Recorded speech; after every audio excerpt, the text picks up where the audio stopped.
today is Monday, and today we're talking about the final type of circuit, which is the parallel circuit, which, if you've been paying attention to the past few videos and paying attention to the previous one about a series circuit, this kind of solves all the problems of the series circuit and kind of introduces its own set of issues. So a parallel circuit, the best thing the way I can describe it is, have you seen a river? Have you seen a river? And eventually that river, it splits into two streams of water, right? So that river can split into 2, it can split into 3, it can split into 17. Those of you who are just running voracious learning that there was this river that goes out of Gan Eden and then it's split into 4 streams. Those are parallel. That is the closest example that I could possibly think of to a parallel circuit, right? What happens with a parallel circuit is that you have one battery power source, and then at some point the wires split. It splits into 2, 3, 17, whatever it is, and each of those forms its own branch, and then they rejoins the central wire. So it starts as 1, it splits into 2, and then it rejoins back into 1, and then that goes back into the battery, right? And so the way this works is that this is called a parallel circuit simply because these are running parallel to each other. Your house is rigged up as a parallel circuit. The electricity in your house works as a parallel circuit, very simple reason why. If it were not a parallel circuit, then when someone turned off the toaster, your ceiling fan would stop working. When someone switched off the light in their bedroom, the entire electricity of their house would cease to function, because everything would be in a series and everything has to be on for anything to work at all, which would be very inconvenient and would waste a ton of electricity. What they've done is they have made a central loop that goes around your house. Okay? And when you plug something, and then there's different ports all along the walls for you to stick things in to add another parallel to that circuit. So now if you go and plug something into your wall, not the things that we're building, that would be highly dangerous, take your toaster, plug it into the wall, make some breakfast, enjoy. Some of you are doing this at 8:30, so that makes sense. What you're doing by plugging it into the wall is you're making a parallel from the house circuit. Those two prongs that go into the outlet are making themselves another parallel of that circuit. And so you can do that many, many times. And the really nice thing about a parallel circuit is that, unlike the example I gave in the previous video about the milk being passed around the table, it's more like you're at the store and people are saying, so your mom says, how much milk do we need? So each of you raise your hand and I say, I need 1 bowl of milk every day. That's all of you raise your hand and say, I need 1 bowl of milk every day, multiply that a couple of times, and that ends up being, we each need a bottle of milk. So that's how much milk you're gonna buy. So what essentially that translates to in electricity terms is that each device gets as much power as it needs. But here's the thing, by doing that, your battery will drain that much faster. So that's just something to be aware of. That's why, by the way, when you have all the lights turned on, you're gonna burn a lot of power, right? It's the same circuit, nothing changes with the circuit. The problem difference is that you are now draining it much faster. You're putting much more of a load on your circuit, which you can do because you're adding parallels to that circuit. Right? There is going to come a point, if you run too many electronics in your house at one time, that it will shut off. That's a safety measure. We're going to learn about how and why that works soon. But the reason why you can do that, you can cause more electricity to be coming out from the power company into your house, is because it's built as a parallel circuit. So right now we're going to head back to the workshop and we're going to make ourselves our very own little parallel circuits. And you feel free to embellish and go nuts with what I've given you. You are welcome to add more light bulbs of your own, provided that they fit the voltage. Just keep in mind the voltage that you're going to need. We're going to talk all about, by the way, in case you've been wondering, what's this voltage he speaks of? I'm sure you've heard of the term, but what does it mean? You're in luck. We're talking about voltage, watts, amps, all of those things are coming up in the next 3 lessons. We're going to talk about that in, I think, probably the order of amps, volts, watts. So stay tuned for that. Have a wonderful, wonderful day, and let's head to the workshop. Hello everyone, welcome. Okay, we are here. We have learned what a parallel circuit is. Now it's time to build one. This is the final one of our 5, so let's get to it. So, what you're going to need, you can have, as per usual, our battery pack. Same setup. In case you're wondering, yes, this is all on the same day, but don't worry about that. You'll have plenty of time to do it at your pace. So now we have our battery pack, we have our light bulb, we have our LED, we have our wires. For our parallel circuit though, we're going to need a little bit extra wire. So if you have more of these, you're welcome to use them. Just fun fact here.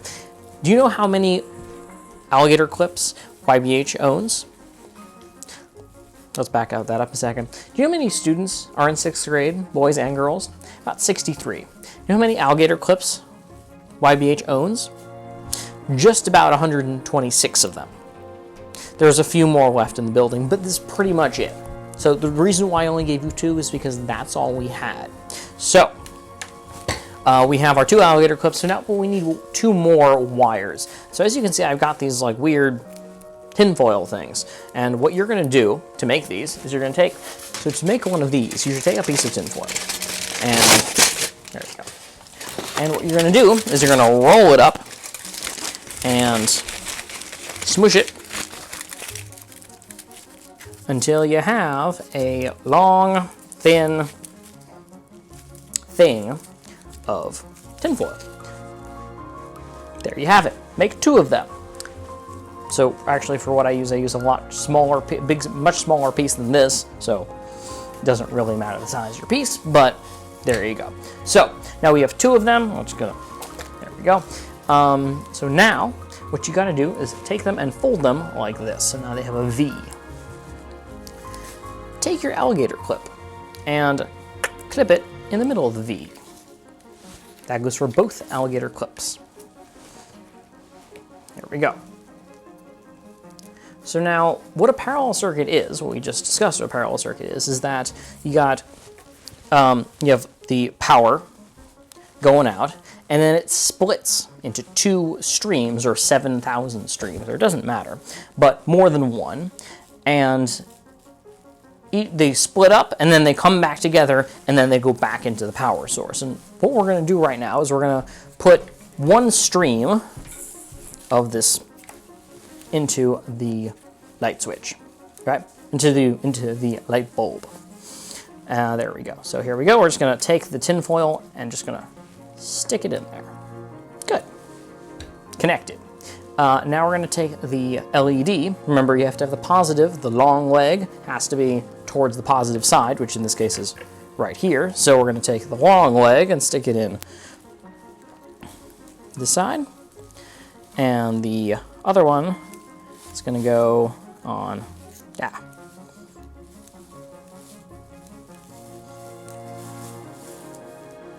this side. There you go.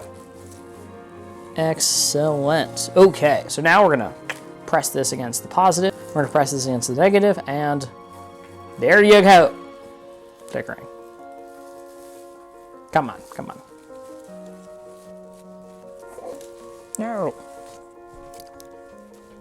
Okay, here we go. Now, take 47. We're going to take the positive, stick it on the positive side, and take the negative, stick it on the negative side, and there you have it. We have both of them lit up, and they're both very bright. So the thing with like this is that they're both taking as much as they need. They're both getting full power. And the way that does that is it does that by burning through a lot of battery very quickly. So let's detach that for a moment. And so the nice thing about a parallel circuit is that if you break one part of it, it still functions. So let's break a part of it. Let's detach the LED, because the LED was being very troublesome earlier, so too bad on that. There you go, and light bulb still lights up, no problem. Unlike a series circuit where if you break one part, the whole thing's dead. Let's do the other side. Let's take off the light bulb and reattach the LED.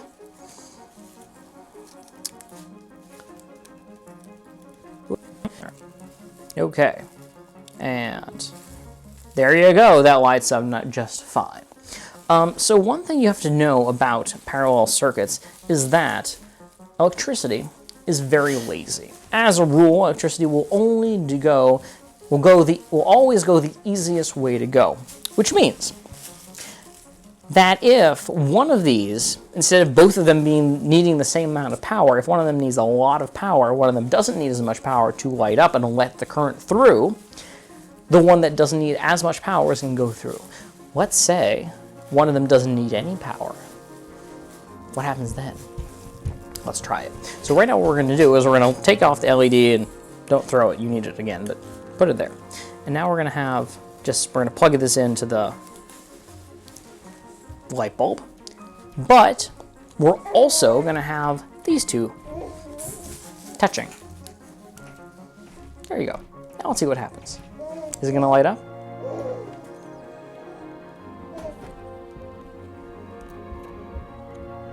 How come it's not lighting up? Hold on, what happens if we were to separate those two? Now what? There you go, because now the only path for electricity to flow is through the light.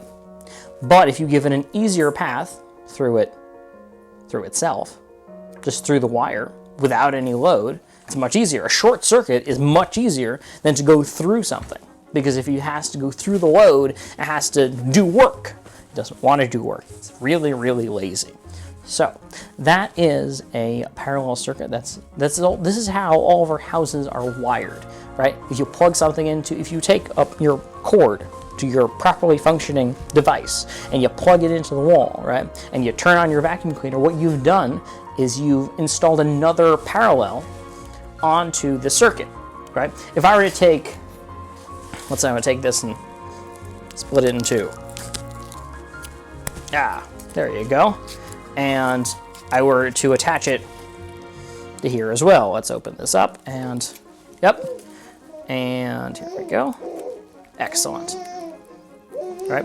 What I've done here is I've just made another stream of my parallel. It's like splitting a river, and it keeps splitting forever until there's a tiny, tiny drop of water going. But let's stick my LED up there, and it'll light just fine, because I can just keep adding. You know what? I'm going to take a second LED. I have a couple of LEDs.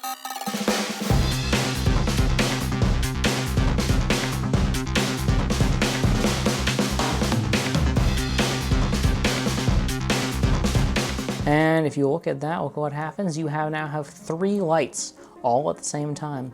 And there you have it. That is how a parallel circuit functions. That's how the water in your house works also. That's why you can tell if someone else uses the water, because they're tapping into the same flow that you are. But that's how all electricity in the house works. You plug something into the socket, you're adding another parallel to the circuit that is your house. You notice that if one of your appliances break, the rest of them keep functioning, because if one of these dies or one of these gets destroyed, the electricity still has a way to go. This is not a series circuit, this is a parallel circuit. All right, everyone, please take a picture. Please build this. Please take a picture of your completed parallel circuit. If you happen to have extra bulbs, extra little light bulbs lying around, you want to wire them up to your parallel circuit and make a longer device. If you want to, it doesn't have to be going up. I just happen to do that. It can be going out. You can make it quite large. Just whatever you do, don't do this on a metal surface. I'm sure you haven't been doing this on a metal surface, but as you go and expand, just keep in mind, don't have this touching metal, because then with this little charge, it's going to diffuse itself into the metal and then it won't work. So keep that in mind. Have a great night. I can't wait to see what you guys have done.